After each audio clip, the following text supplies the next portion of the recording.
আপনাদের সাথে আলোচনা করব বিনা লেবু ১ এর বৈশিষ্ট্য। বিনা লেবু ১ হলো বাংলাদেশের পরমাণু কৃষি গবেষণা ইনস্টিটিউট বিনা কর্তৃক উদ্ভাবিত একটি প্রায় বীজবিহীন ১২ মাসি ও সুগন্ধি লেবুর জাত। প্রচলিত লেবুর জাতের চেয়ে ৩০ থেকে ৪০% বেশি ফলন দেয়। বিনা লেবু ১ ডিম্বাকার, অগ্রভাগ সুচালু এবং এর স্বাদ ও গন্ধ ভালো হওয়ায় ভোক্তা পর্যায়ে চাহিদা বেশি। উপযুক্ত পরিচর্যায় হেক্টর প্রতি ২৪ থেকে ৩৫ টন পর্যন্ত ফলন হয়। সারা বছর ফলন দেয়, অর্থাৎ ১২ মাসে। সারা বছর ফলন দেওয়ার কারণে এর বাণিজ্যিক সম্ভাবনাও অনেক বেশি। কলমের চারা রোপণের ১০ থেকে ১১ মাসের মধ্যে ফলন দেওয়া শুরু করে। দেখতে পাচ্ছেন কিছু লেবু পরিপক্ক বাজারজাত করা যাবে, কিছু ১ সপ্তাহের মধ্যে পরিপক্ক হবে, কিছু আছে মাঝারি সাইজের, আবার কিছু ফুল থেকে বের হচ্ছে।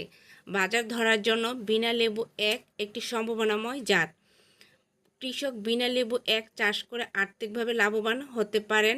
বিনা লেবু ১ সুগন্ধি হওয়াতে চামড়াও খেতে অনেক পছন্দ করেন অনেকে।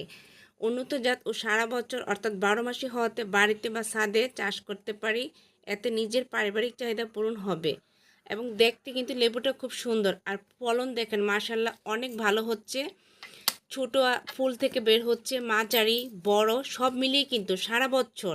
অনেকে আছে লেবু চাষ করে লস খায়, কিন্তু এটা কিন্তু আপনি এরকম না, আপনি সারা বছর দেখেছেন যখন আপনি লেবু বেশি তখন কিন্তু আপনি লস খাচ্ছেন, আবার যখন লেবুর ফলন কম তখন কিন্তু আপনার সেটা পুষে নিতে পারতেছেন আর্থিকভাবে।